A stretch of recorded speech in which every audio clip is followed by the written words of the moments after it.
My name is Frankie, and this is my co-host, Stan the Man. We're excited to talk to you about Magic first week of Aetherdrift. But Stan, before we do, bridesmaid again. Oh yeah. So I started learning how to crochet and sew again, so that I can make Frank his dress last season. And even though I was slow, it might actually be, worthy. I might get to finish the dress in time if Frank keeps getting second places at these events. Yeah, I just messaged someone today and I was like, that is the fourth win in that I missed on. Yeah. And Gabe said it too. He was like, I am just so surprised that you actually are this consistent at getting second place. Yeah. Like, it's not even that, like you do well sometimes. It's like, no, you get to the finals and then lose it. Yeah. Like, clockwork, baby. Yeah, which is so sad. It was a good time though. Borat Gaming RCQ, that was the final one for me this season. It was good. I really enjoyed it. I mean, especially because the last one I didn't do so hot, and like I was so sick. Yeah, like I just got over. That's true. You were very sick that day. What is it called? The new stomach flu? I don't remember. Noro. I was like, it's not Rona, yeah, it's yeah. Noro. Yeah, I had norovirus, and so I was one day off of it, and I was like, I'm gonna play Magic. I can do it. You're like, it's already been a day. I could probably hold it in.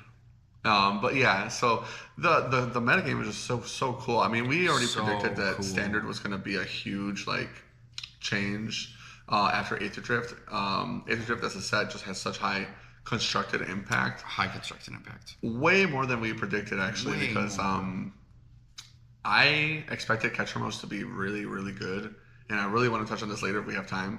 But Ketramos, the new white-black god, for those that don't know, it's a 3-mana indestructible 4/4 with Menace and Lifelink, and you need 7 or more cards in exile to be able to attack and block with it. But every time a card would go into exile, you get to draw a card and lose a life. So Ketramos just ends up being this insane engine for value, on top of it being a really good creature whenever you get it to go live. And if it can, even if it can just sit there, because it's indestructible, it's so hard to kill. For Standard specifically, I think, is it just Exercise that exiles enchantments? Or is it still Destroy? It is exile. It is exile. Yeah. So besides Exercise, I'm pretty sure every other enchantment removal in the format for Standard is Destroy. So Ketramos is it's not even an enchantment. I'm thinking of the Peripherals, not Peripherals, the Lords. The Theros gods. Oh, I was just saying the Overlords. Yeah, and the Overlords. Yes, Yeah. yes, exactly. Hauntwoods Well, that's why, because I keep seeing people use exile effects for enchantments on them, and so I connected it to the Theros gods. But yeah, Ketramos is just so hard to kill. But it is indestructible insofar as that it is a creature. Okay, so with that, we're not going to talk about it because it's a list that didn't really make itself onto all the Standard talk. Yeah. But there was a Ketramos deck that was basically Esper Oculus, and it was playing cards like Bitter Triumph to I did see also that. discard their Oculus, Yeah. but they had Ketramos in the deck. So if you do go to hard cast an Oculus by exiling 6 from your graveyard, it's just as you said for Modern. Oh, and my Ketramos is live. He's live, right? Yeah, very scary. Plus, that I card, love Bitter Triumph in a list like that. Oh, 100%. Julie and I were already looking to cook with Bitter Triumph again because we had built that Zombify Kiora deck because she's a draw discard. Right. We're getting a lot of draw discard effects again, which is really, really nice. Artist Talent's making some comebacks into the format again. Standard is so cool right now. Aetherdrift definitely, we expected it to be really good. I personally was Pioneer Standard, absolutely, it's going to be crazy. But even in Modern, Ketramos is just really popping off. Want to get into that later. Also, we did have finally we have the official announcement from Commander about the, whoever the Commander Committee is now or whatever that actually works for the company. I don't know all the minutiae because I'm pretty sure they're still figuring it out themselves. But we have the new tier system that's supposed to go into effect, and that looks not that bad actually. I know we don't really talk about a lot of Commander, but I still enjoy the format. It is one of the main bread and butters of being a store owner is running Commander events and having Commander players in your store. I love my Commander community. I feel like we have some of the best Commander community in the store here because all my players are super nice and inviting. New players show up, easily can get them connected. And this new tier system is supposed to help with the matchmaking of it, where you're like, oh, how do I know if my power level is there, or if I'm not, if I'm like my deck is too strong, or maybe somebody's too new. And it feels like they're moving in the right direction. It is a little glacial, but one of the things specifically I really like, and we'll talk about after we get into some quick housekeeping, if you don't mind taking over. For housekeeping? Yeah, of course. Yeah. Okay, jumping into housekeeping. So first things first, if you'd like to support the show, the best way to do that is via the Patreon. That helps us keep the lights on, get new equipment, help me afford Ketramoses. Honestly, though. And, if you do, we also have some perks for you if you do that. We have coaching. Now at the top tier, Stan is getting me to watch anime.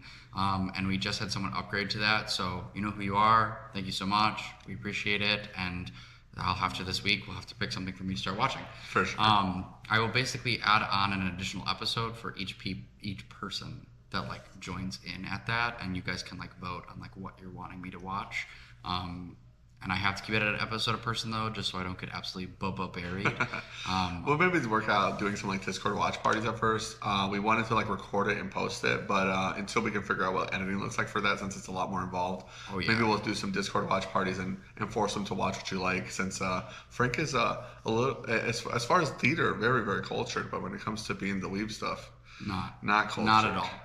Embarrassing actually. His resume it doesn't even include Dragon Ball. I didn't watch Dragon Ball as a kid. I'm just fucking with you. Yeah, but that's the only one. There's no Naruto. I don't have any. Oof. Yeah, right. I'm so sorry. Anyway, also you can join in other tiers. We'll help you with sideboard guides. We will. You get access to the show early at our lower tiers and get some additional channels in the Discord. With that, join our Discord. It's the best place. I kind of have one or two people join just about every week being oh, you want to borrow cards? Our standard and modern and pioneer chats are really great for that. We've got a lot of people that will be hey, here, come by. I'll every event now it's wait, you guys all borrow cards? Yeah, and this is where we do it. Yep. It's also a great place to chat about different stuff that's going into the format. I'm in a lot of Discords, especially for Magic, and let me tell you, ours is the best. We have good players that play regularly, that understand the formats, whereas, you can go to some other Discords that are local to the area and people are just yapping about does this go in Pixie?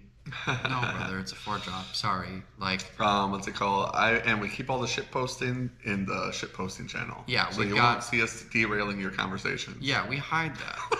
We hide that stuff. Beyond that, YouTube is a great place where you can go and check out tournament updates. We've got shorts. We've got, obviously the podcast is up on there. Please, if you haven't already, comment, subscribe. It's a way to get back to the show for free. Thank you, if soldier. you enjoy it. Thank you. We appreciate that. We also are on Spotify, Apple Podcasts. I think we're on iHeart or something too. I don't know. iHeart Radio. It's Amazon. We're on Amazon as well. I didn't sign up for No, the iHeart Radio. My bad. You're good.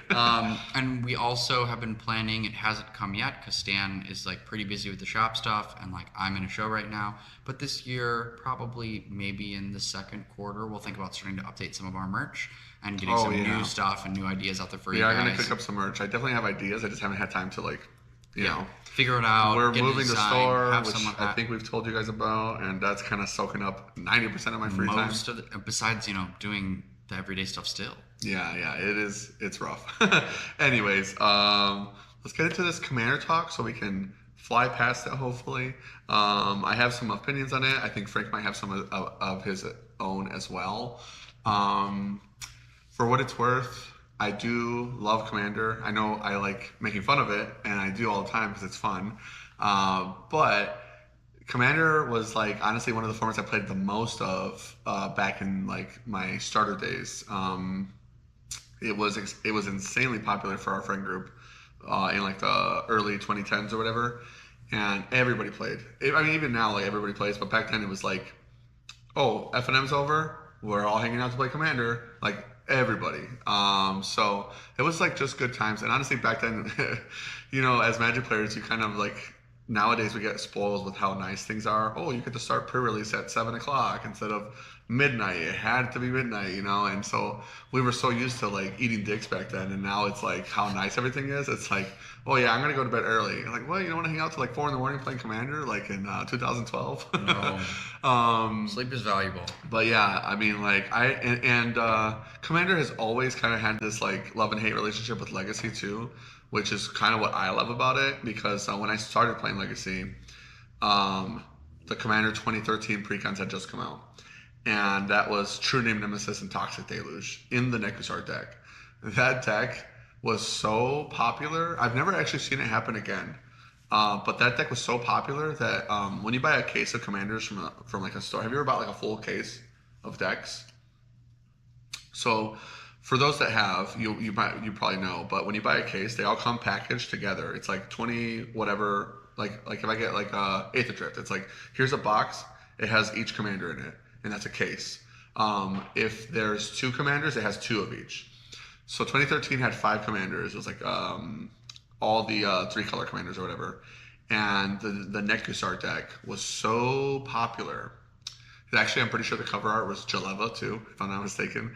But anyways, that deck was so popular that when they sold out and they were like restocking, they had to make the package of the commanders have 6 decks, and it was 2 Nekusar decks. I have never seen that happen ever again with a product. Which is like, that's how crazy that deck was. And Toxic Deluge and True Nemesis out of the box were like already insanely expensive. First printings, everybody wanted them. Legacy players were like, like I'm playing Delver right now, right? Back then, Delver was like True Nemesis, protection from everything. You can't kill this. Oh, unless you have Toxic Deluge, which is like -X, the board. And it was 3 mana field nuke, so really powerful for the format. And this was before the Death Shadow days. So, just like a lot of history with Commander. I mean, like we were already playing a lot when that was like when like the Commander products were like new, like they're finally making products for us. Those were such awesome times. And Soul Ring in every deck, so like you don't have to pay $50 for Soul Rings. Paying $50 for Soul Ring days, those were crazy days. I can't even imagine that because now in 2025, like everyone has a Soul Ring in it. Yes. There's so many different artworks. You're like, yeah, and it's such a powerful card that it maintains like it's like $1 to $2 price value, even though every single deck has a Soul Ring in it. All of them, yeah. Which I mean, I'll talk about Soul Ring honestly a little bit later because I'm still annoyed with the card for what they're doing with their structure. But let's talk about the actual tier system. So I watched the 1 hour weekly MTG. Even though I never watch weekly MTG, I watched it for you guys, for this specifically. For you. Thank you. You're welcome. I was a strong soldier today. Weekly MTG, I don't know. I usually kind of find it really boring. They're not like saying anything that's like I'm not gonna be able to find like in a screenshot. Oh, here's the TLDR. Right. It's usually them glazing up how good of a job they did. Literally, which is kind of annoying. So yeah, Frank and I did a lot of work, and we just killed it. But so the tier system, I'm just gonna go off and give you guys the tiers really quick. So tier 1 is Exhibition. This is supposed to be like weaker than precons. I don't really see a ton of distinguishment between this and the precon tier, which spoilers, level 2 is precons.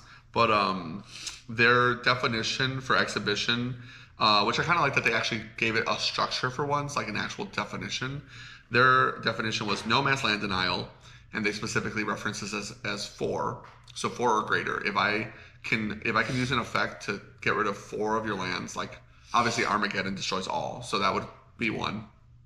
But there are some cards that are like bounce 4 permanents or something like that. If I'm like boomeranging 4 of your lands, that is mass land denial. Notably, they didn't include like Blood Moon effects and that kind of stuff in here. I thought that was interesting. More nuance to why I think that they don't really know 100% what they're doing yet. They said no extra turns in this format, in this tier either. And then no game changers. We'll talk about the game changers later, but they invented this new term of cards that are called game changers that are like not quite banned tier, but definitely above the average card. And for what it's worth, I do like the game changer list. I'll get into it a bit later. This format also has few tutors. Notably, tutors to them doesn't mean ramping for lands. So shout out to Primetime, you're coming off the ban list soon. But if you're ramping for lands or tutoring for lands, they don't count that as tutoring. They're like ramping for lands or looking for lands is part of the nature of the game or whatever they described it as, which is kind of subjective. So I don't know how that's going to work, but here we are. Tier 2, Core. This is the Precon tier, somehow distinguishable from the Exhibition tier. I don't agree. The main difference is that there's still no mass land denial, but now you can't chain extra turns. I think the difference here is that some of the Precons do have time walks in the decks, but they don't want you to be able to time walk with like a what's a galvanic iteration type of thing. Oh, sure. So that if you're taking extra turns, you're effectively comboing. If you can do them that many times in a row, I kind of agree with the distinction. I just don't think it matters enough to make a whole tier out of it because it still has no game changers and few tutors. However, this tier also includes no 2-card combos, which I don't know why the tier before it doesn't say that, but this one does. 2-card combos meaning like, shout out to my boy Splinter Twin, who's doing nothing in Modern right now. Splinter Twin and Deceiver Exarch, that is a 2-card combo.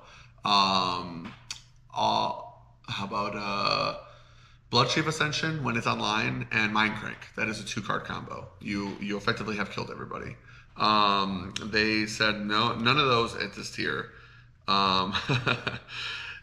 I don't know why. I just noticed that, but it doesn't say that for Exhibition tier. So I guess you could still 2-card combo in that tier if you want. That's funny. As long as it's not a game changer. As long as it's not a game changer, you can 2-card combo.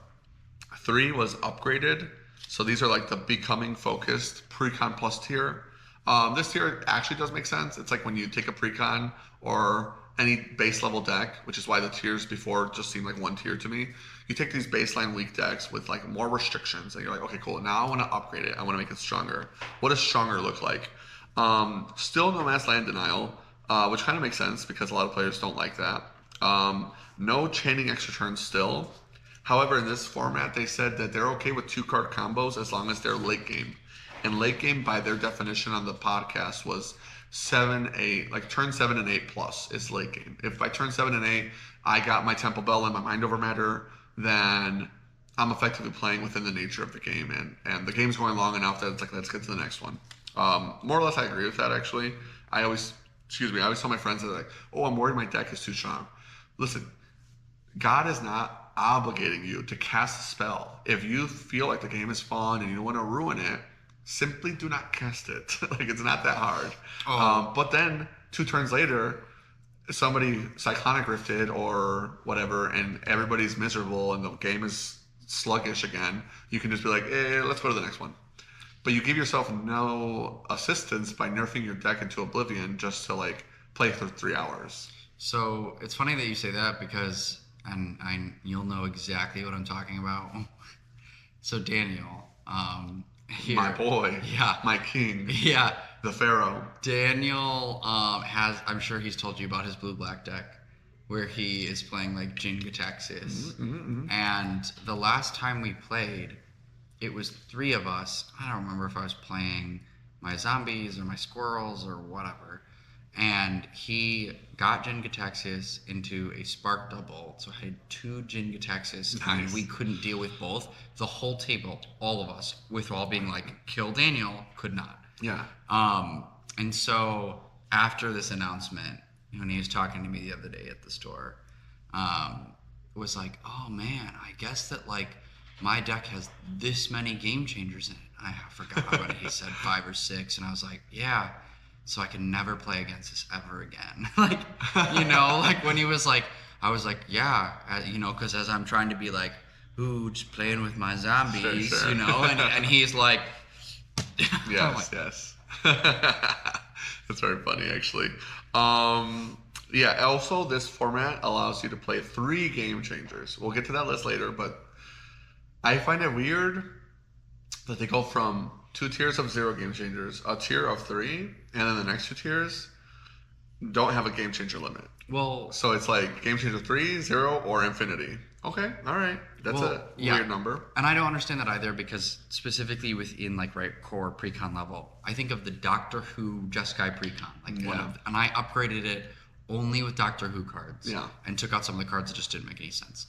And that deck alone, just the regular precon, I think has at least 2 or 3 like tick extra turn cards in the deck. Yeah. And I'm like, this is a precon. Right. So.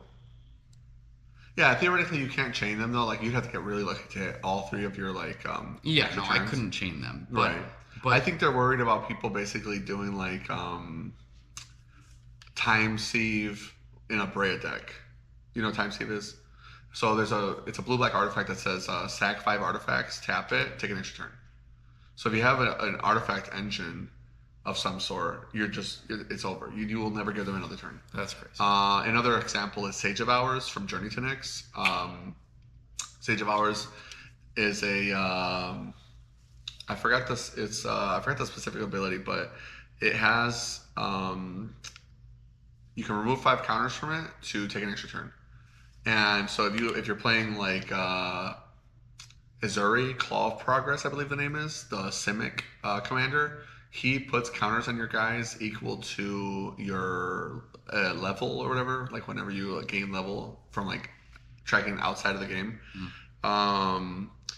If you have 5 or more level, you can take infinite turns because Sage of Hours will never not have the 5 counters, assuming they can't interact. Sure. So that's the kind of chain and extra turns I'm assuming that they're referring to. That makes sense.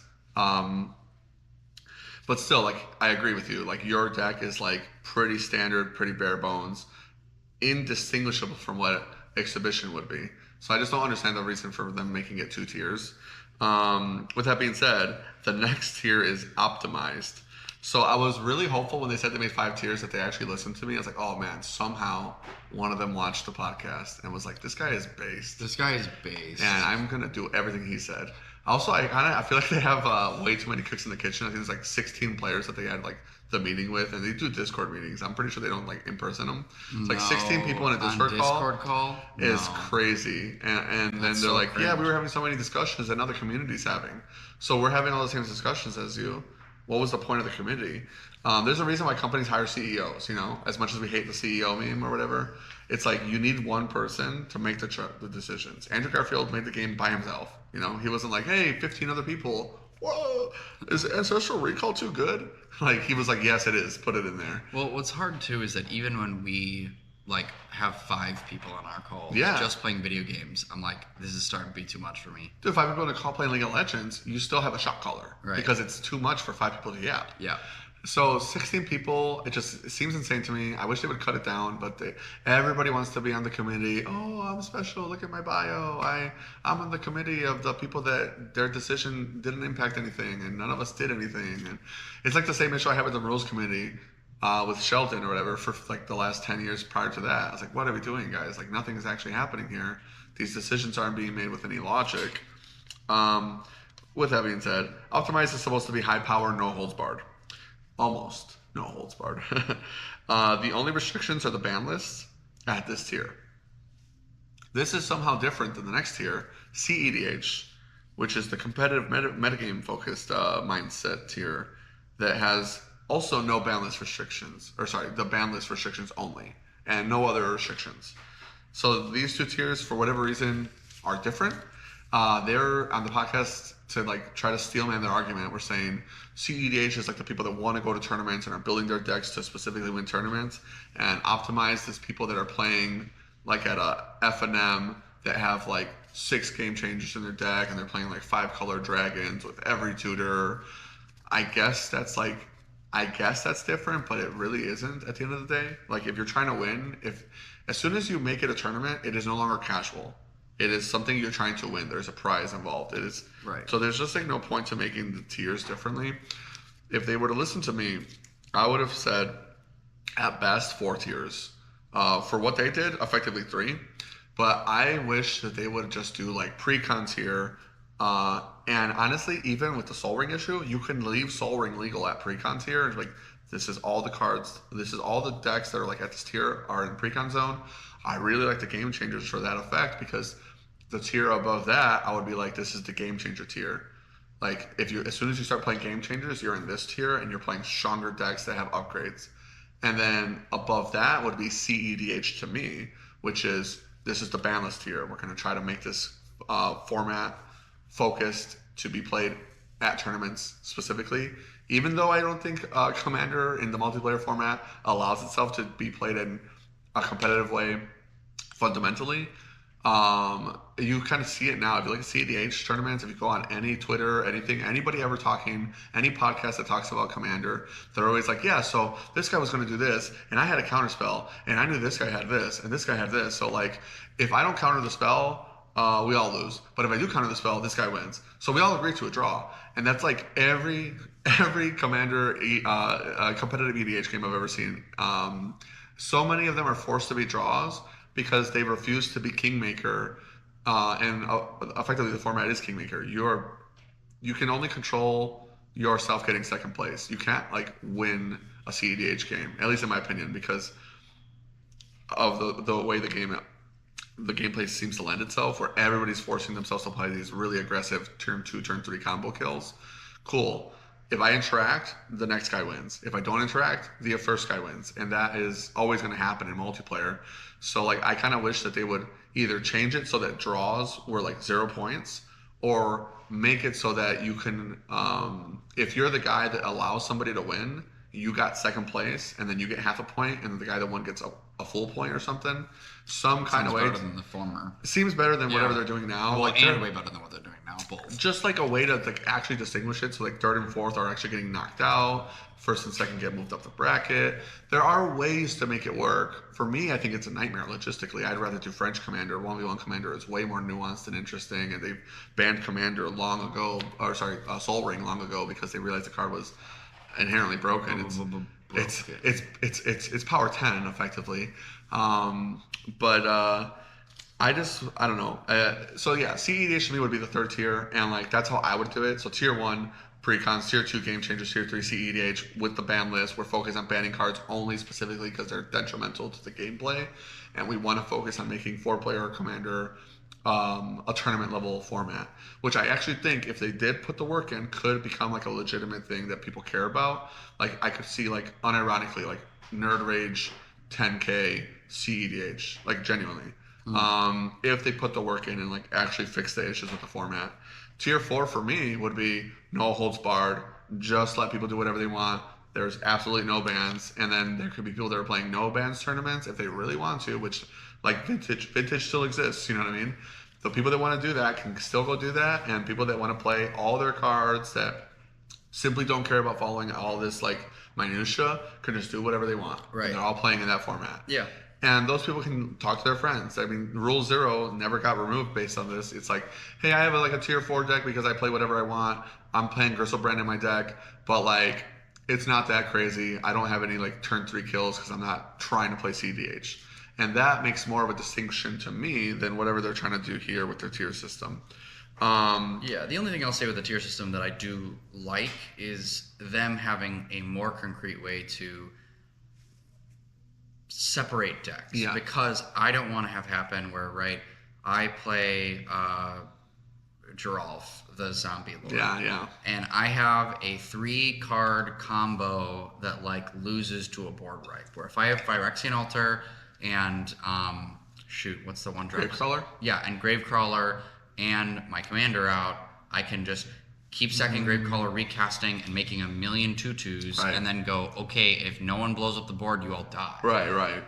And it's a 3-card combo, like you said. Right. And it's sorcery speed. Right, and a sorcery speed. But then when you have, like, right where I play against Daniel, and it's like, by turn whatever, 3, none of us have cards in hand, and we can't play the game anymore. Yeah. And it's like, why did I sit down to play this game? Right. It makes me feel like, I think I've said this story in the podcast before, but back way before people were even being like, how powerful is your deck? And we said 7s and 10s.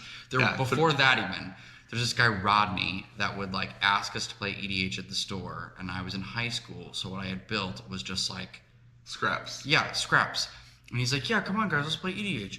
And then he would like turn 3 kill us, and I was like, "Did you feel good dumpstering us high schoolers? Like, I don't understand." It's actually funny to me too now you mention that, because back then when I played Nekusar, I thought I was an asshole because I would play full control, all field nukes, all counter spells, and I only ever would try to win with mind over matter.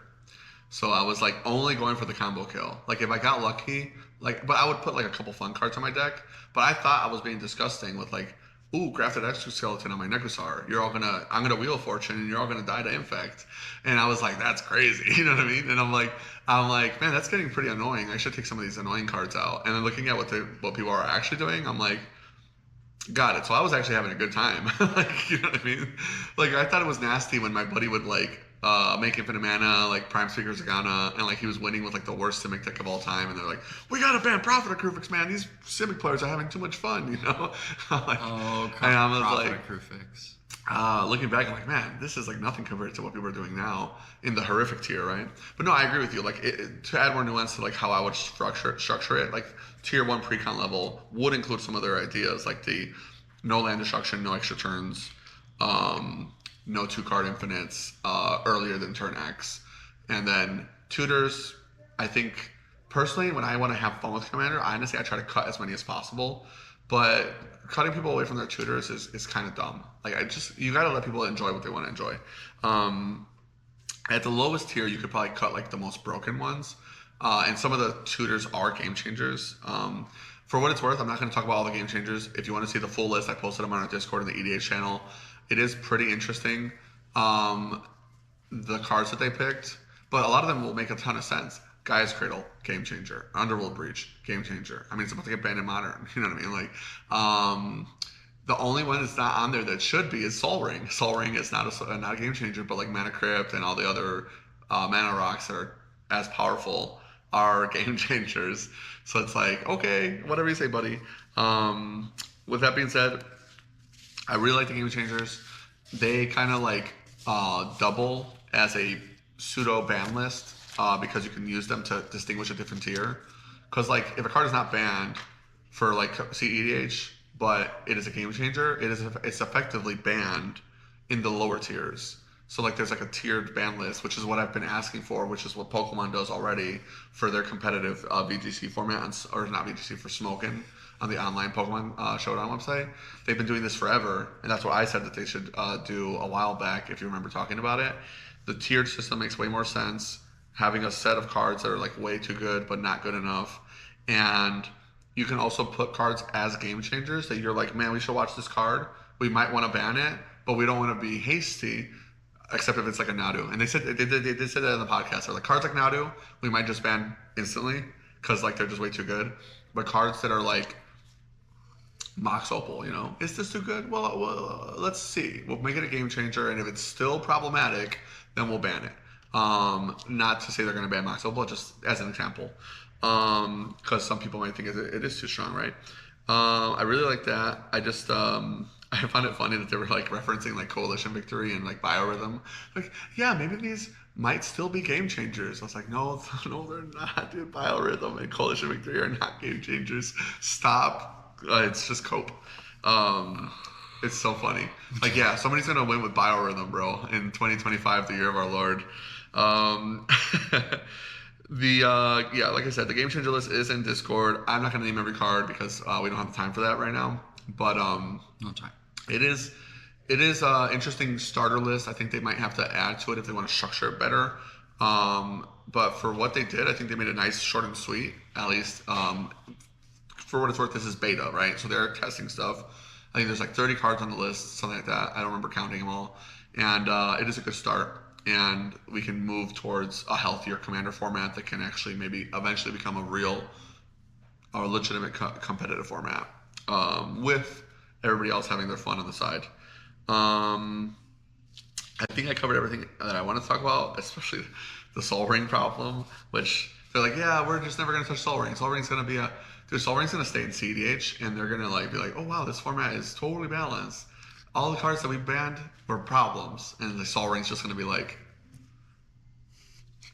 like, I'm just chilling, bro. It's like the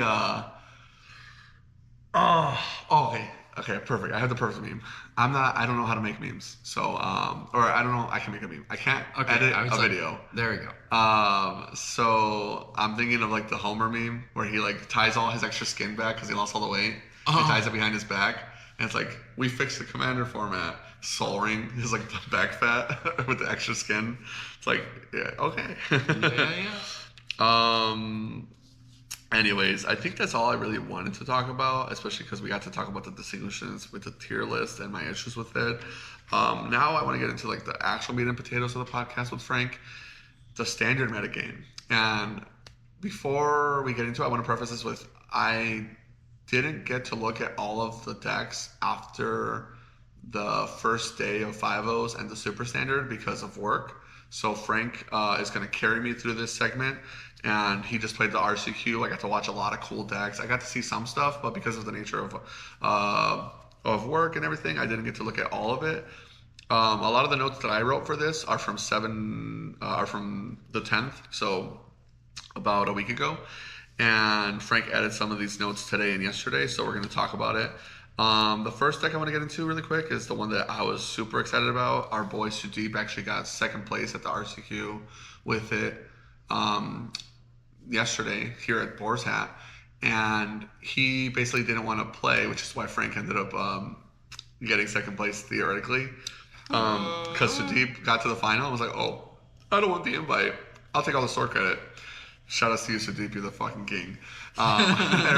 He literally came king up. Status. I felt so bad. So Sudeep, I'm like ringing some people out. Sudeep comes up to the other guy that also got homie scooped in quarterfinals, Daniel, and was like, "Hey, I just want to say I'm really sorry. I played it out even though I didn't want the invite. I just and the guy to his credit, Daniel was super cool. Like, no, why are you apologizing for playing, bro? Like, this is what we're here for. Yeah. Like, he's like, I got homie scooped in quarterfinals. Like, if I didn't earn it, I didn't earn it. It is what it is. Right. And I was like, yeah, I was there too. So I was like, Sudeep, you just earned 140 in store credit. Like, you playing mattered, and that's literally the point of these tournaments. Like, we're in the late game of the season. By the end of the season, you're seeing a lot of people that just want to play for fun, that might go and play for prize support, and then be like, oh, I'm playing against my homie who hasn't got the RC invite. I really want him to be with me there. I'll scoop to you, whatever. And so yeah, shout out to Sudeep. He's a really good guy. He was like trying to be apologetic about like not wanting to ruin the guy's day or whatever, because in theory he felt like he cut the guy's chance of playing against Fred for the invite. Sure. And I'm like, you didn't, bro. You won. If he won, he would have got the invite. Yeah. And so because there was no final played, you effectively got to the semifinal again or whatever. That was kind of rough. Frank would have won, got that free win from Sudeep, got that homie scoop. I told him it wasn't gonna work. As soon as they homie scooped, I was like, "There's 2 homie scoops in the quarterfinals at my store." I cursed thee. I cursed thee. I place a curse on my store. No homie scoopers will ever win. Anyways, just me mean, but yeah. So he was playing this awesome Gruul mid-range list that obviously most of you have probably already heard of. It's so freaking cool. This list went 9-2 and got second place at the Japan Super Standard Cup. And exhaust, man. What a mechanic. I mean, we talked about how this was going to be an awesome mechanic, similar to V-Star abilities in Pokemon, but Patchwork Beastie coming in clutch. I mean, when this card first came out in Duskmorn, you were really high on it. I was super high on it. I mean, I played multiple, even limited. I was like, yeah, multiple Patchwork Beastie, I'll take them. And 1 mana 3/3, right? Like, you're just like, how can this card not be good? It's kind of like the new Nicodle for this deck, basically. While Nicodle was at one point banned in Modern, for those that are their knees are kind of hurting and remember those times. So Patchwork Beastie and FOMO, Fear of Missing Out, obviously a phenomenal card for all these Delirium decks. The extra combat, the ability to discard and draw, just the fact that it's an enchantment creature just purely feeds your strategy. Now they have Dredger's Insight, milling cards, gaining access to that, more enchantments to feed your Delirium, but milling cards out to feed your Delirium as well. The Exhaust technology includes these 2 new cards. Do you want to pull them up actually? If we can talk about some of these new cards, I think I'll have Frank read you guys Dredger's Insight, and then afterwards pull up the 2 exhaust creatures. But Afterburner Expert, while Frank pulls up the Judge's Insight, Afterburner Expert is literally like a Vengevine.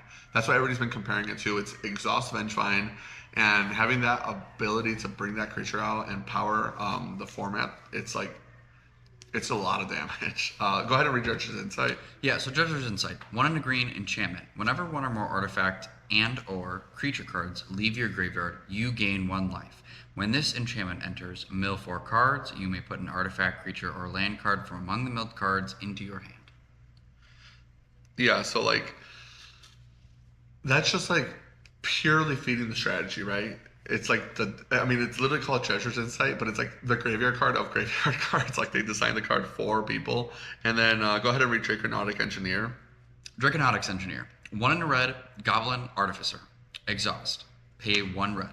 Other creatures you control gain haste until end of turn. Put a 1/1 counter on this creature. So gross. The second exhaust ability is 3 in a red. Create a 4/4 red dinosaur dragon creature token with flying, and Draconautic's Engineer is a 2/2. Yeah, like insane. The fact that it can make that second creature, they didn't need to give it that ability. No. Just the first ability alone was good. so good for the Yeah. card. The second ability is like, what is this? And because you can combo them with multiple Draconautic Engineers, when you make the dragon later, you're like, cool. Then my next Draconautics is going to give everything haste, and you're just dead. The Afterburner Expert, this is a 3-drop, green and 2 for a 4/2. It has, also these are goblins. Afterburner Expert, Goblin, Draconautic Engineer, Goblin. Goblin. Ringleader is so happy. Yeah. And he lost to Sadiq, actually. He's like, damn, better Goblins deck. We've been telling it, man. Yeah. So Afterburner Expert, 4/2 for 3, green and 2. Exhaust ability, 2 green. So it's a 4-mana ability to put 2 1/1 counters on the creature. Makes it a 6/4. However, the ability that actually matters, when you activate an exhaust ability, return this card from the graveyard to the battlefield. If you activate Draconautic's Engineer, I believe the way it works is activating the ability, puts it on the stack. This guy triggers, comes into play first, then gains the haste. Yeah, so So that's it's what, literally Vengevine. yeah, so that's what makes it Vengevine, is because, and I didn't recognize that until I played it online. Yeah. And when I saw 2 of them, like, right, they activated the Draconautic's Engineer, 2 were in the graveyard. With that ability on the stack, the Afterburners triggered and then came in attacking. I was like, Yeah. oh no. Yeah. It is disgusting. On top of all that, my boy Ren and Realmbreaker, what is going on? I remember making fun of this card. And for what it's worth, every time I tried playing it, like me and Gabe tried playing it in green-black when Innkeeper selling was like the hot tech. Like, oh man, you can just like alt your Planeswalker. Let's do Ren and Realmbreaker, like why not? And man, it's just a meme of a card for so long, and now unironically really good. Obviously the main part is that it's a Planeswalker, so it's feeding Delirium. I feel like that's like the most important part, but people's eyes gloss over. So people saying their lights would shut out. He would play Ren and Realmbreaker and they couldn't do anything. If you want to pull it up and read it. Yep, Ren Realmbreaker. 1 green, legendary Planeswalker. Lands you control have tap, add 1 mana of any color. Its +1 is up to 1 target land you control becomes a 3/3 elemental with vigilance, hexproof, and haste until end of turn. It's still a land. Its -2 is mill 3 cards. You may put a permanent card from among the milled cards into your hand. And then the minus, which is the one that matters. And then the -7 is you get an emblem with you may play lands and cast permanent spells from your graveyard. Right. And for what it's worth, what Frank said is true. The minus ability is the one that matters. Like when you're feeding the Delirium, you're getting the guys back. However, I saw Sadiq beating people's asses with the +1. Oh, yeah, just 3/3, so 3/3 Well, beats. not just that, you put it on your man land. You're like, man land, it's this, and it's got all its abilities. So it was like, cool, I'm going to do it on this guy. I was like, huh? It doesn't untap, right? It doesn't untap and give haste? No. How does the +1 read again? Up to 1 target land you control becomes a 3/3 elemental creature with vigilance, hexproof, and haste until end of turn. Yeah, it gains haste, but it doesn't untap them. That's the only thing that sucks. A lot of the times these abilities will untap, like with Nissa. Yeah. And if it untapped, I saw Sadiq having board states where he's like, play a tap land. I'm like, oh, dude, is he going to plus Ren and Realmbreaker? Like, oh, it doesn't untap. If it untapped, holy, you're like, play my tap man land plus. Oh my god. And one of the things that I think is so cool too is if your opponent doesn't want to trade for a land, like you can just attack in with it and it's vigilant, so Right. then you can then use the mana Exactly. later, and that's like if they're on a board where they can't trade with that land, you feel like really good. Right. Vigilance on manlands is actually like a great point to bring up because one of the reasons why Celestial Colonnade was such a powerful card back in from World Break. Celestial Colonnade is the white blue manland. It was a 5-mana activation to give yourself a 4/4 flyer with Vigilance in the blue white decks, and blue white control for like ever played this land. It took a long time for them to cut the land out of the deck. And one of the biggest factors of it being so good was the fact that it did have the vigilance. So even if you were tapping out for it, you could still, hold up Spell Pierce, Path to Exile. Any of those effects, holding them up was such a big deal. And if you had extra mana to support it, it was even more high impact. As well as in combination with like Teferi Hero Dominaria, 3 mana because your guy has vigilance instead of 2 mana from the untap at end of turn is a big difference. That's so good. So yeah, vigilance on your guy, attacking, holding up that mana. There's a lot of instant speed in this deck. There's like Seed of Hope. I'm trying to think. There's like a couple other instants, and on top of that, they have removal and instant speed as well. So a lot of reasons for them to want to have untapped mana. Yeah, they're playing Seed of Hope and Torch the Tower as their instant speed. Right. Then they've got Sorcery Speed with Obliterating Bolt, Scorching Shot. Right, exactly. So like a lot of reasons to want to have extra mana and untapped mana. Really, really cool deck. That was the main one that I saw that was like, wow, I'm freaking out. And to be fair, a lot of the early data supports that like either this or the regular aggro deck are some of the best decks right now. Yeah. Still early to say, but they are very winning. Yeah, red green to me is like the truth, and then the second truth of like standard at this current moment is that like the graveyard matters more than ever. Oh, yeah. And no one was playing Graveyard Hate, and so I think that like my prediction for the Pro Tour is that like decks that are like making sure to be ready for Graveyard Hate are going to do well, and then those that don't are just going to absolutely flop. Oh, for sure. Because or you're the deck that's like, play a deck that doesn't care about the graveyard and have my Graveyard Hate. We can get into that a little bit later because I did see a deck that kind of makes me feel some type of way. But yeah, I mean, we saw a lot of Land of the Voids. No Rest in Pieces because, well, there might have been Rest in Peace. There was a couple white players. it was me. You were playing Rest in Peace? Two in the board, and I regretted not playing 3 because I was like, I should have played 3. I saw online lists playing 3, and I was like, I'm not going to see a ton of graveyard lists. Sure. And then it was like 2 Insidious Roots, this red green Delirium deck, an Outpost player. Like it was just I was like thinking of the Caretaker players because I was like, only the Caretaker players would play Rest in Peace. But yeah, right, we're playing Pixie. Baby. Yeah, Pixie. And Pixie actually probably gets more value out of it because they want cheap cards and whatever. Well, then, and my Hopeless Nightmare for those decks is just like, boop, your stuff's actually gone forever. Right. Right, exactly. Yeah. So, Rest in Peace in your deck. I saw a ton of Land of the Voids coming out of other sideboards. Really high Graveyard Hate. I for sure, like you said, expect there to be a lot of Graveyard Hate at the Pro Tour. And that might be like make or break. Like, did they hit the Graveyard Hate? No, they lost. I felt like that against some decks this weekend. I was like, oh, I didn't have Rest in Peace. I'm going to cry. For sure. Okay, I'll let you get into the next one or what the next talking point. Yeah, so one of the things that I wanted to state, and like the main reason why we talked about this Scroll mid-range list first, is because this deck was had the most new cards from Aetherdrift to specifically like support this archetype. The rest are just like, hey, these are the existing archetypes, and like these are how people are using some of the new Aetherdrift tech. And then we'll get into meta breakdown after that. Yeah. So the first thing is that Domain got one new toy. It's called Ride's End. It's 4 white, exile target creature or vehicle, and it costs 3 less if that creature or vehicle is tapped. It's just a strict upgrade from what they were playing, Seized in Slumber, which was Destroy, and that matters a lot for like.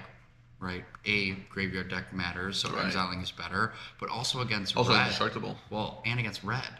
Like red, you want to make sure dying, that like the Heartfire hero isn't dying. Yes. It's getting exiled, and it's still like triggering your beans, and so like that's what it's doing. That's true. Triggers beans. Yeah. Yeah, that's what it's doing for that deck. That's really the only new thing we're seeing out of that. The only other thing I did want to mention is that they've moved over to 4 mana board wipe. Like Day of Judgment is now being played as a 2 of. They didn't give us Day of Judgment for no reason. But no one was playing it's just funny. For a while. Yeah, I mean, the format was slow enough, I suppose, that Sunfall was the king because of Exile. But yeah, I mean, even Split Up, I imagine Split Up is going to start seeing way more play. Yeah. Because 4 mana Field Nuke feels slow. Yeah, it feels slow. The next one I wanted to talk about is actually another new archetype that has done that's had 2 top 8s in challenges, or 3 top 8s in challenges over the past 2 weeks. I'm sorry, it's 2 top 8s, and then it also is in the top of this Japan, the 477 player Japan event that Stan mentioned. So it's just really big on hand attack. It's playing 4 Mockingbird, 4 Deep Cavern Bat. It's playing Preacher, it's playing Shieldred, and the card I'm most excited about is the Oil Deep Gearhulk. So the Oil Deep Gearhulk... Is that good in Pixie? Sorry. I'm so triggered. The Oil Deep Gearhulk is the double blue, double black, Ward 1. When it enters, you may have an opponent discard a card, and if you make them discard that card, they draw it. They draw a new card. Man, I said that so terribly. When it enters, you look at your opponent's hand. You can pick a card, make them discard it. If they do, they draw a card. And it's also got like lifelink as a 4/4. Yeah, it kind of works like Mendelian Click used to back in the day. Yeah. Like you don't have to make them discard a card. If you look at their hand and you see that it sucks, leave it there. If you see a card that's terrible for you, it cannot be worse than whatever's on top of their deck. Right. And them effectively having 8 Deep Cavern Bats or like 8 of these Gearhulks because you're playing Mockingbird as well, I think is just absolutely crazy. I think Preacher of the Schism was always a great card into Gruul. Yes. And like there's so much Gruul running around that's really good too. Not sure if it's going to last. It could be like a blip on the radar, but I think that this list is kind of cool. If it is, I mean, the Gearhulk could be a big reason for that. I mean, I think a lot of the struggles with Shelly and Preacher were that, well, specifically Shelly, you just couldn't live long enough with enough of a board state for her ability to matter. And this shell seems to finally support what she wants to do, which is just stick on the board and then go to late game.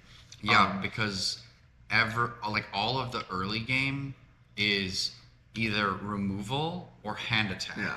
And then every creature from 3 and up is like, if this card sticks, you are going to have a problem. Right, and for what it's worth, the Oil Deep Gearhulk, giving them the card is going to trigger Shelly in late game when their life is going to be extra tight. And now that you mention it, the Gearhulk kind of seems good for Pioneer. I feel like if there was ever a time for Dimir, like Control, to make a comeback, this is the kind of card that supports it. Especially, like, hear me out, Christmas Land. If I flash in a Notion Thief and start doing this Gearhulk guy on you, that might be a little scary. But the card itself just kind of seems good enough, right? Yeah. I think alone this card is just good. Yes. And I think that it matters. The best, most efficient like removal in the format is Go for the Throat. Yeah. And sorry, Not anymore. Not anymore with that guy. It's like, man, removal is... I kind of like what they're doing with it, though. I don't know where you're at, but I love how removal is a standard. We have the most efficient removal I've ever seen for a standard with multiple 2-mana kill spells. I mean, at one point, 2-mana kill spell was like the best thing you could be doing in Modern. Like, Jund decks back in the day used to play Victim of Night. And it was because it killed almost everything. It was like kill a non-werewolf, non-whatever. Non-demon. Yeah, non-demon, non-vampire. Yeah. And you're like, well, I killed like 80% of the format. This is so good. Right. And when Spellskite got really good, Go Over the Throat was like the best thing you could be doing in Modern in like 2015. And so like 2-mana removal was like prime, right? Especially when it has less conditions. Hero's Downfall was like a $15, $20 card in Theros Standard. And it's just like an uncommon right now. We just have it, or it might have rotated, but we got a newer version that's like kill a vehicle or creature, cut down, Go for the Throw, shoot the sheriff. I'm still bitter destroy that evil. Spin-Out is not Crash Out. Like, what missed opportunity. Yeah, that's true. It's a good one. But no, like the removal is so cool. They like found a really awesome way to like give all these hyper efficient removal spells just the right drawback and condition to make them very good or extremely bad, and your deck building really comes into fruition. Yeah. I love where they're at with that. Yeah, I agree. Pixie. So Pixie, of course, we talked about it. Momentum Breaker has come. The thing is, though, is that Pixie players haven't decided what is the right number for Momentum Breaker, and I can kind of see it both ways. If you're using the card strictly as this is another Tithing Blade, sack it.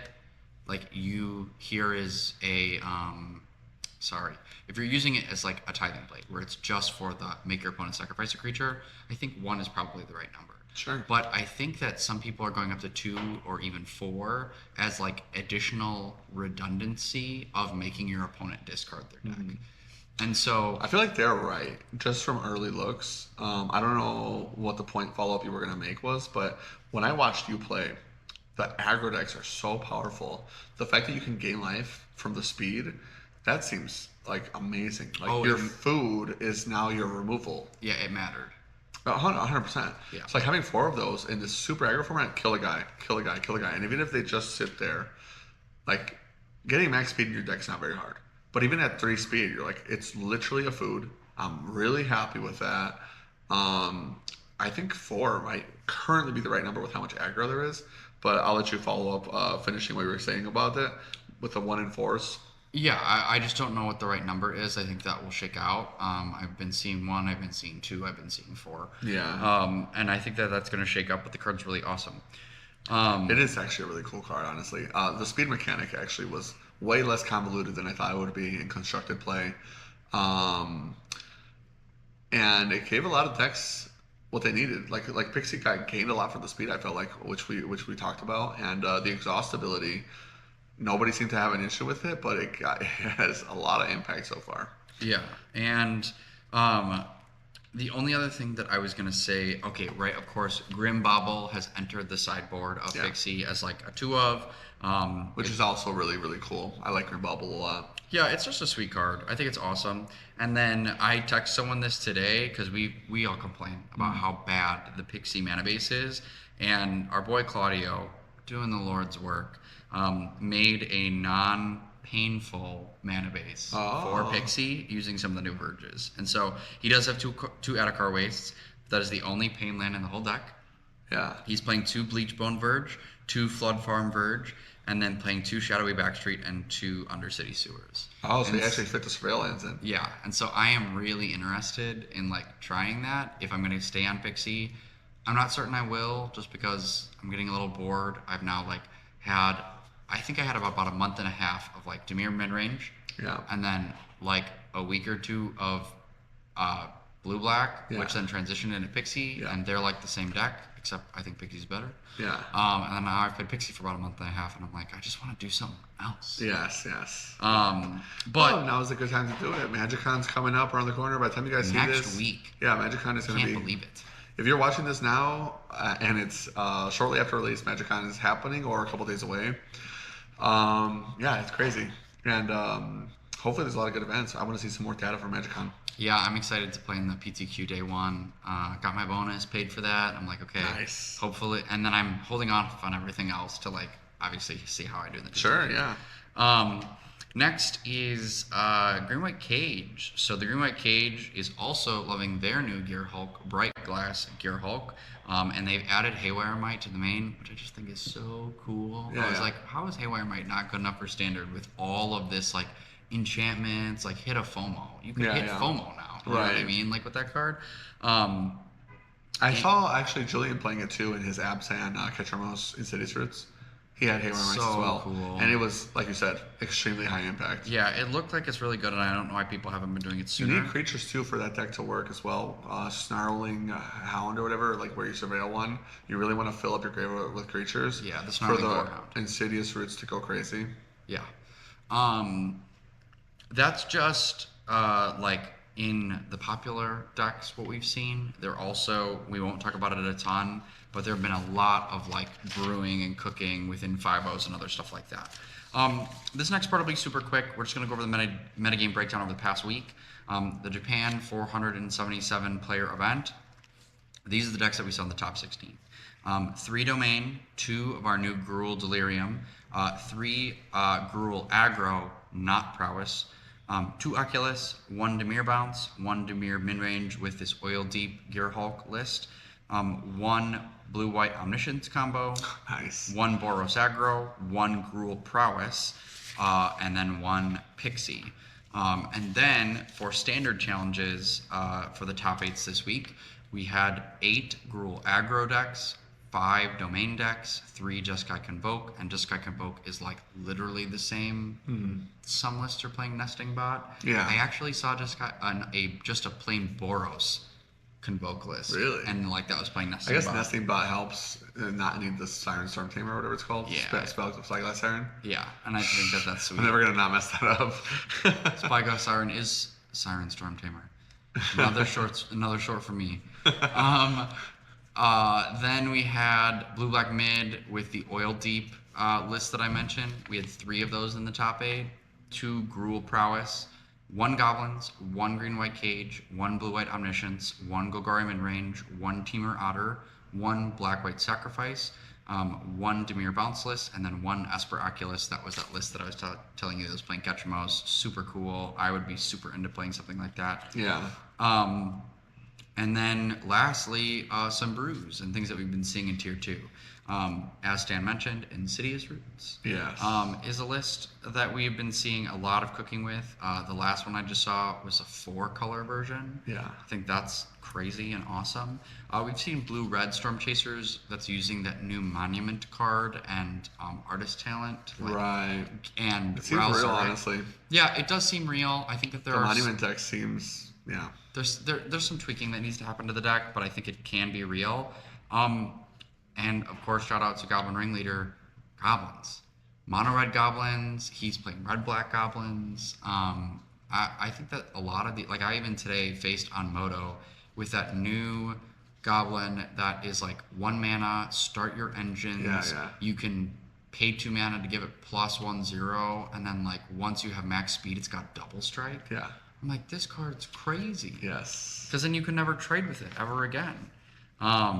And that wasn't even an Agatha Soul Cauldron list. I feel like there's definitely room for that as well. Yeah, absolutely.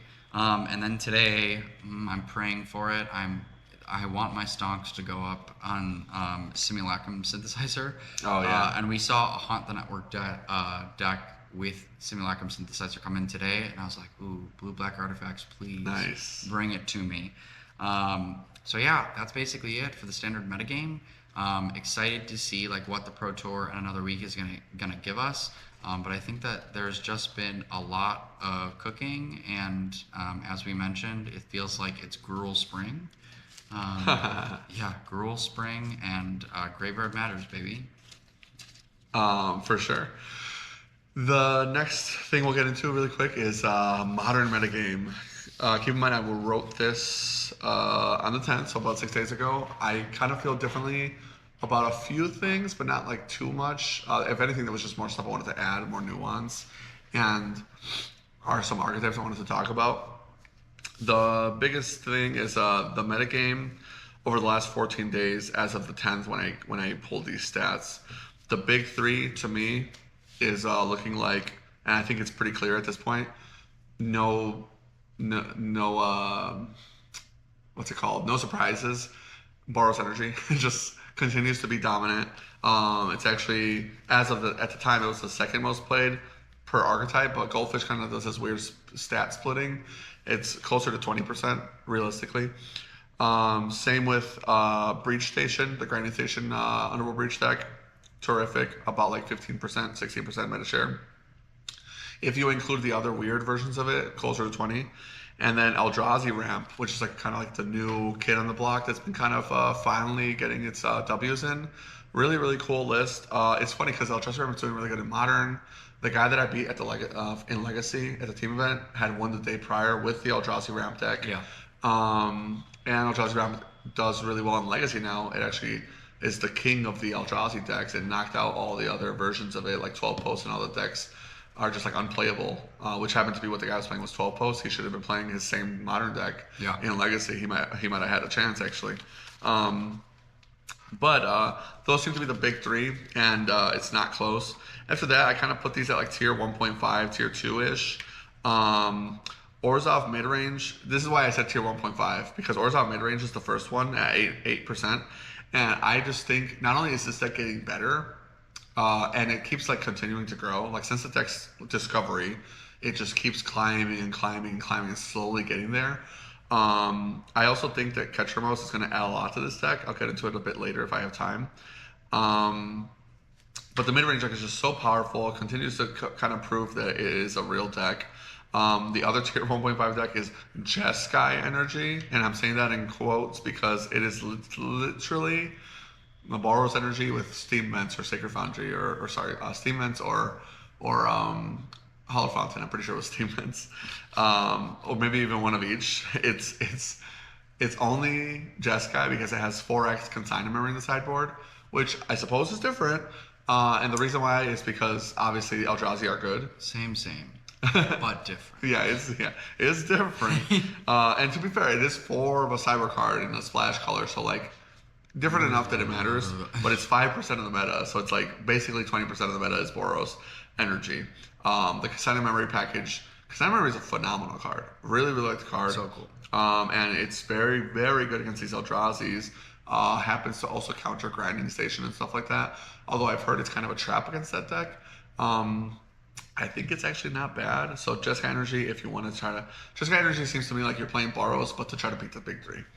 Amulet Titan, 5%. Like I said, tier 1.5. Amulet Titan is a phenomenal deck. And 5% meta share is only that low because it's hard to play, and I think people suck at the deck. 3.5% Esper Frogutide, or whatever you want to call it. It's the Oculus deck. At the RCQ, actually, some of the guys and I were chatting, and they were talking about how they... I don't remember why they brought me in the conversation, but they asked me a couple questions, and then they were all talking about how, to me, Oculus is just like unplayable in Modern. And I was like, well, I don't know if I agree with that. But they're like, no, it's totally bad. I was like, okay, well, I mean, if you guys say so. I don't know what data you're looking at, and so if you showed it to me, maybe I'd agree. But they were all saying the deck's unplayable. Every time I look, especially the Esper version, seems to be doing okay.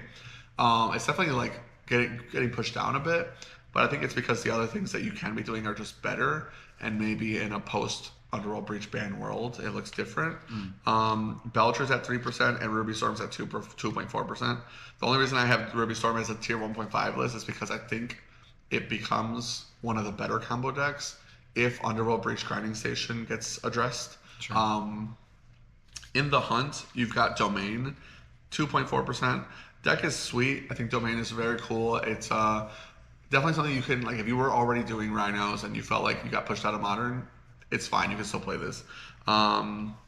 There's also the Dimir deck that they were talking about, the Dimir Psychic, and then you got Dragon, so you got Murktide in it. Esper Oculus or Dimir. Different, I guess. If you're playing Murktide, I suppose it's different enough. Yawgmoth's at 2%, and then you've got... did I put Esper mid-range, really? I thought that was... There's an Esper mid-range deck that I put in there. I don't remember typing that. Mill, 1.5%. I'm surprised Mill's doing any numbers right now, but I guess it is. Goryo's Vengeance. There's always crab players out there. There's always crab players. Goryo's Vengeance is down to 1.5, so the Grief ban really starting to hurt it. If you're playing the wrong Breach deck, which is Wrong. Through the Breach, you're at 1%. Eldrazi Tron proving to not be the better Eldrazi deck, all the way down to 1% with Creativity. Affinity at 0.5%, proving that Mox Opal wasn't the problem. Jeskai Control, 0.5% for the people that are still coping. Merfolk at 0.5 for the people that... what's that one movie where the girl fucks the fish guy?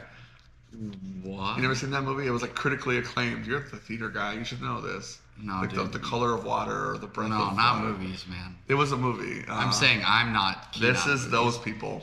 And then Samwise, 0.5.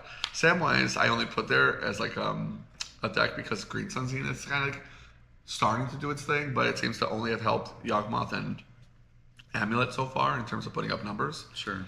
Although Yawgmoth's kind of coming down a bit. So, the best deck, in my opinion, of them seems to currently be Underworld Breach Grinding Station. And that's just kind of where I look at the format. Remember when we told Julian that's the deck he should play over Titan? Didn't you also go on to? No, just kidding. I got you won back, Julian. I won matches, okay? Yeah, there was one I lost and you guys won, actually. I remember that. That was my favorite round.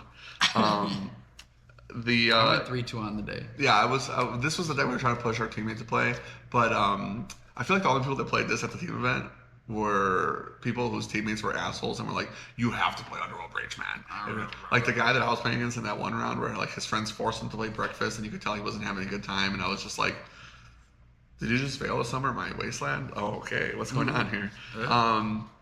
But anyways, Underworld Breach feels like the best deck as of right now to me. I just think that it's only going to continue to get better. Underworld Breach is like Bandit Legacy, Bandit Pioneer for a reason. Card is phenomenal. The card only continues to get stronger. Grinding Station version, obviously the best one right now.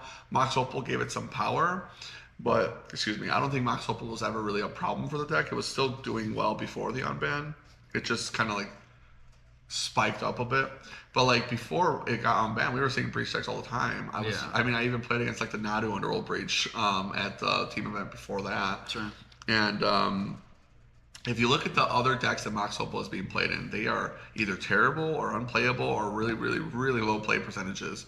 So personally, what I would like to see, and I guess I'm going to start making some predictions about what the future looks like, is even though energy is really, really high play percentages in the meta, I think that the deck is still like a mid-range tempo aggro deck that kind of like, that's like a soup, right?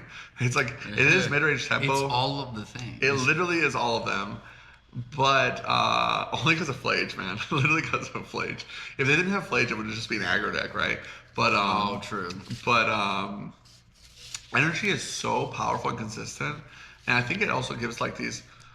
A lot of players like playing tempo mid range. I mean, I play Delver for a reason, right? People want to feel in control when they're playing their deck. They want to feel like they have chances. That's one of the reasons why I feel like a lot of people don't play aggro, even when it is the best deck. Because when you play aggro and it's the best deck, you have to make really powerful decisions that if you mess up, you lose. But a better player would have got there, right?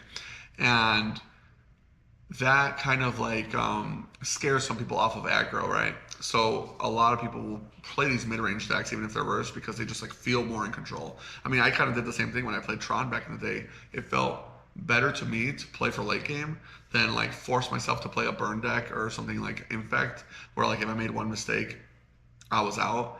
But if they make one mistake, or if I play really well and I have the right sideboard tech, all I have to do is survive into like an O-Stone. So like people kind of, I think, play Boros more because it feels like you're in control, on top of it being a very powerful deck. But the deck doesn't seem inherently broken to me. I feel like there's good sideboard answers to it, and Pyroclasm is like coming up and everything like that. It's kind of nice to see Pyroclasm getting played in the format again. If anything, when I first started playing Tron, it was green-red because you mainboarded 4 of them. And so like you're like, I just can't die to Affinity if I Pyroclasm 3 turns in a row. But I like Boros Energy where it's at. I think the One Ring and the Amped ban were really good. I think it's kind of pushed the deck into a more reasonable play pattern. If they were to address maybe Underworld Breach and it disappeared from the meta, more people could probably have sideboard answers to address the energy deck. It might leave you more ability to answer it. So with all that being said, and feel free to disagree with me if you want to jump in Discord and talk about it or comment down below what you guys' thoughts are.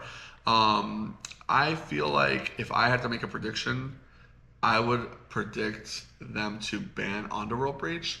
Although, as of this weekend, I showed up extra early for the RCQ, so like I was just cleaning, and the guy that won, Fresh Striker, he was also here, and Greg and I were chatting about like the black and white deck I think I talked to you about, how we were talking about the Orzhov taxes and how the deck is just really good, and we really like Ketramos. And in that conversation, I talked about how I was like, do you think they're going to ban Breach or not, or like what do you expect? And he said, I actually think they should ban Grinding Station. Keep in mind, he said should. What they will do and what they should do are different. But he's like, I think Grinding Station makes more sense of a ban because that's the card that's currently breaking the deck. That's the one that's like feeding the engine, doing all like the unfair stuff, and without it, we've seen the other Underworld Breach deck. It's way, way, way down lower in the meta, not as good, and Nadu's banned now as well. It leaves Underworld Breach as like this bad combo deck in tier 2, or you use it in like these tier 2, tier 3 prowess shells that we've seen people play, where you're like playing Swiss Spear and Soulscar Mage and a bunch of prowess guys, and you can still Underworld Breach as your card draw engine to like recast all your bolts. And now it's like a fair card. And I actually really, really like this argument. I was like, well, it's not a bad idea. So I still fully expect after the RC to see like an Underworld Breach ban if they do a ban, but I would be also happy with Grinding Station. What I don't want to see is them going, oh, we're freaking out, and they ban Mox Opal again for like no reason, and then Underworld Breach doesn't really disappear as a deck. They just switch back to Mox Amber. Emery's still in the deck. They just keep doing that. That's the only part I would be really annoyed with. I do think there will be some unbans, and I really hope to see them. I have a lot of notes, so if you want to read those notes, Frank's going to post them later on the Patreon for those that are subscribed. You can read all my notes. I get into really like specific stuff, but because we're kind of pressed for time now, I'll just get into what my thoughts were at the time. But we got a really cool trade deal in December when they gave us Mox Opal, Splinter Twin, Green Suns, and Faithless Looting. That was awesome. I don't think anybody expected that. I was begging for this for years. Nobody saw that coming. And it was beautiful. I think it's been great. I think it's made Modern a lot more fun. It's hard to not be more fun than 2024 Modern. You know, Modern in 2024 was pretty horrific. Yeah, it was rough. It was bad. It was really bad. Probably one of the worst Moderns ever. And this kind of like was like, hey man, we're sorry. And you know what? I accept your apology. I accept. They got Sleepy Giganta. They got the Dun Ring. They got that Pampered Raptor. And we got all these cool cards. We also lost Grief that year as well, along with Nadu. And, Nadu, good riddance. I think a lot of people feel the same way about Grief. I wouldn't mind if Grief came back, but I know a lot of people feel that way. And I don't care that it's gone currently. The moment Josh has been waiting for. Ooh, I just have a quick. Go ahead. Off the cuff, do you think that this black-white deck would be playing Grief? Oh yeah, absolutely. And do you think that it would move to tier 0 if it had Grief? Oh, tier 0 is rough. It's already. Move up from 1.5. That's where you have it. Well, I think it's already going to become a tier 1 deck. Is what I'm trying to say. Grief would. I just don't know how Grief would fit in the list. The thing is, if you add Grief, the whole context of the format changes. That's the only major issue. Yeah. So like maybe Goryo's Vengeance just becomes that bitch again, you know? Yeah. Or if the Orzhov deck had Grief, I could see them not playing Aether Vial, because I already kind of feel like Aether Vial could be a card that you think about cutting, like I was talking about with Fred, because of how much value you already have in the deck, and because you have Flash with Ophelia, with the Ophelia, and you have Ephemerate. And Grief and Ephemerate are really good friends. So yeah, 100% they would play it because you have Ephemerate in the list already. Sure. Absolutely, they would play Grief. Yeah. I'm just trying to think if they have enough black cards to support it, or if that would make them go back to playing Bowmasters, because a lot of the black-white lists actually don't play Bowmasters, or a lot of Bowmasters. And so if it's a mono-white deck and you have to pitch a black card, you're like, ooh. So maybe that would make them play 4 Ketramos, you know? Easy pitch. That I hope that answers your question. It did. So, like I said, the moment Josh has been waiting for. For those who don't know, he comes in Discord every day and asks me these same 3 questions. But anyways, my answers are the same. Yeah, my answers are always the same. But anyways, as far as the ban list, I kind of looked at it. I wanted to talk about it a little bit. I made a list of some of the cards that I think will never come back and are probably never going to be good for the format ever again, even in the context of future cards power creeping. Those were Arkham's Astrolabe, Field of the Dead, Cataxian Probe, Hogak, Mental Misstep, Oko, Second Sunrise, Sensei's Top, Summer Bloom, and Tybalt's Trickery. Of all the cards on the ban list, if I'm saying I want cards to be unbanned, I am never saying these cards.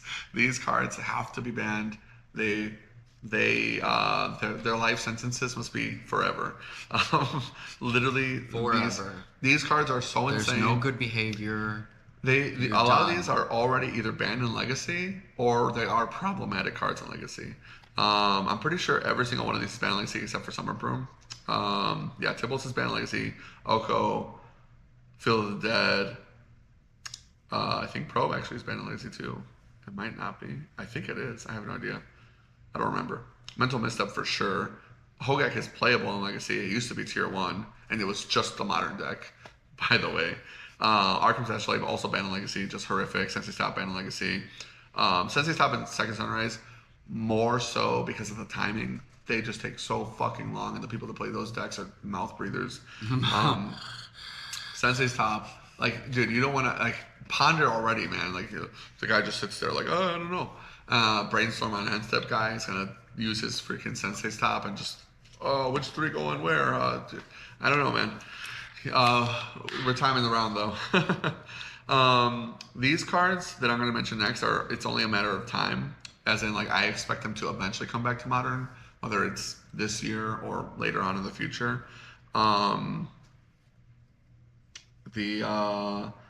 these would be Artifact Lands, Birthing Pod, Deathrite Shaman, Glimpse of Nature, Golgor Grave Troll, Ponder, Punishing Fire, and Jitte. I know I just kind of memed on Ponder, but I just think it's like eventually will be Modern playable, power level, you know what I mean? Which would be really fun. I love Ponder. I'm just getting pushed closer to Legacy every day. Yeah. Welcome. We got him, Jared. We got him.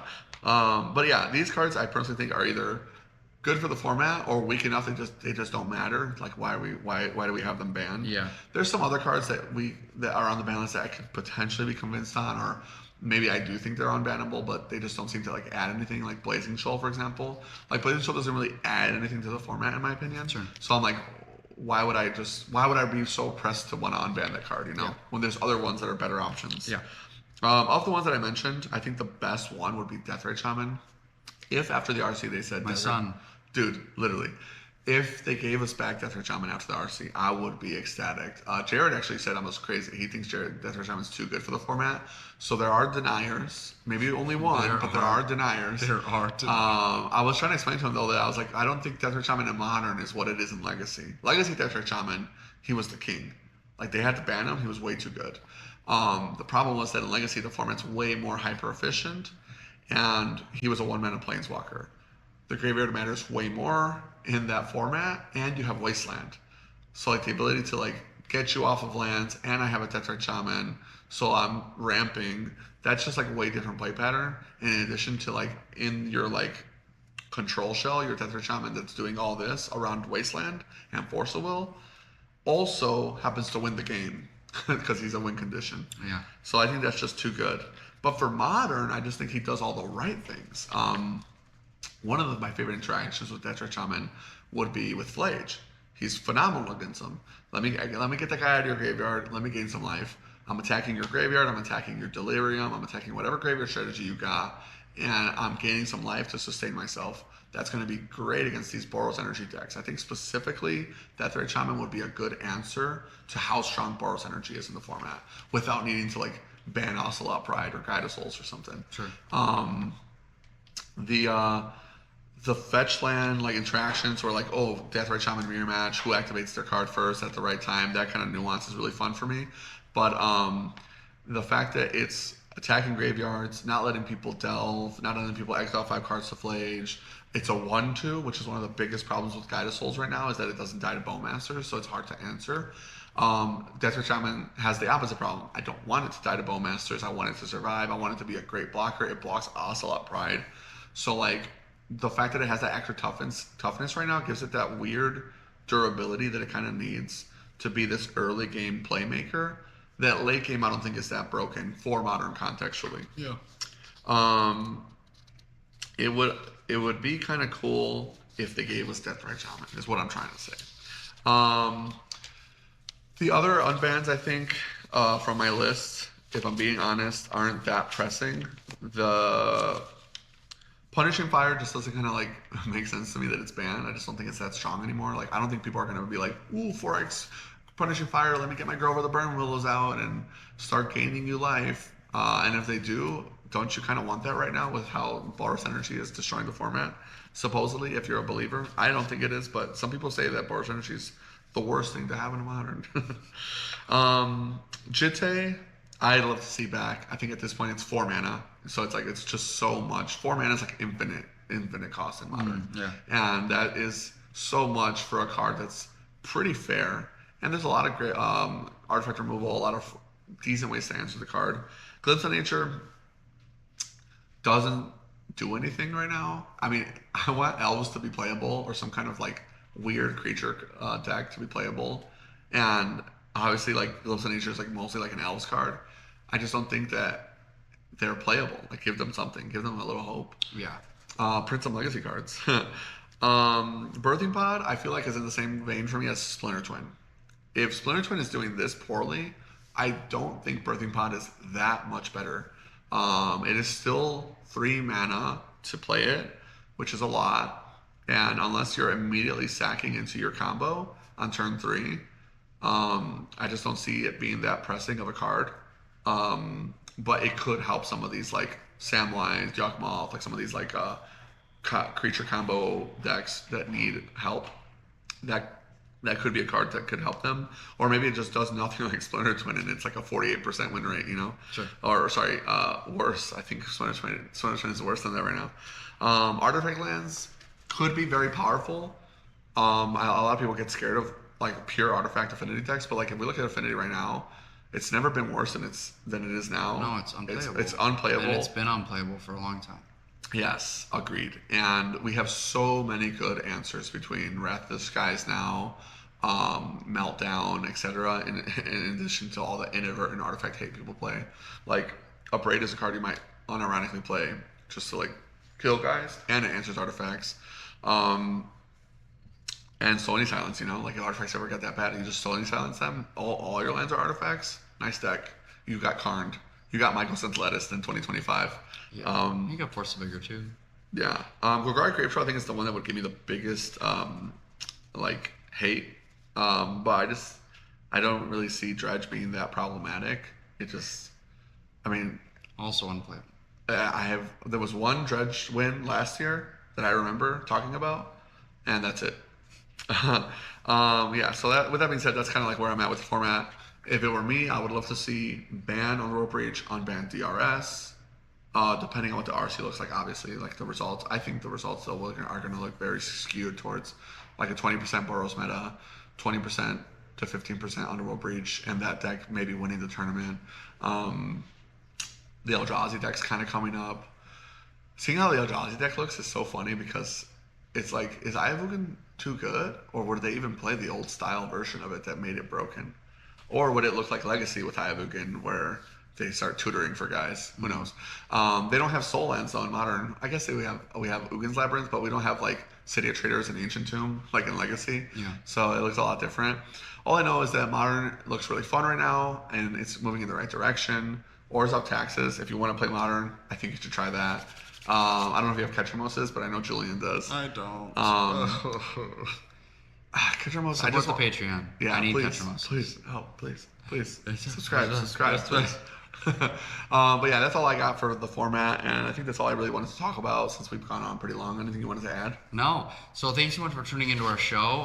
Shout outs to first and foremost MTG Chicago. You can go and check out his channel. He is really at like 4K, 4.5K subscribers right now, I think. And, Subscribers. I think just updated his templating. He's trying to make the templating look better for the matches. We use the live total counters, everything. Sal also does our thumbnails and helps editing for like the minimal editing we do on the channel here. He's the king. So he's the king, bro. Check him out, support him, subscribe to his channel. And yeah, all of our weekly gameplay goes there. Our RCQ matches are starting to gonna get popped up as well there. By the time you're seeing this, most of our RCQ matches should be on Sal's channel already because he's very fast. Yes, freaky fast, like Jimmy John's. Shout outs to Nancy Steroids for writing our intro and outro music, which you're probably hearing right now. You can go check out his stuff on Spotify. He has a ton of like lo-fi music, that's his jam, but he also does a lot of songs with different artists as well, where he's making the beats for those songs. So please go ahead and check him out. Shout out to Sportscast Gaming for allowing us to do our podcast here. Go ahead and get some singles, get your Ketramoses, get your collector boosters. just go ahead on their website. They're so good about getting stuff shipped out fast. They list their commons and uncommons, which I know is hard for some of you that are like in more rural areas. Great store, and they'll do you right when it comes to Magic. Am I missing anyone? Did we get the patrons? No, get the patrons. Shout outs to our patrons. You guys are the best. Keeping the lights on for us, helping us improve the show for the future. And shout outs to the viewers that are just with us for the ride. Please, and once again, if you can check if you're subscribed, hit us with a like and comment. Comment whatever you want. It honestly goes a long way. Yeah, we really appreciate it. Thanks so much for tuning into our show. After this, the next episode, you can expect us to be talking about MagicCon and what happened with the Pro Tour. And we'll catch you next time. Peace.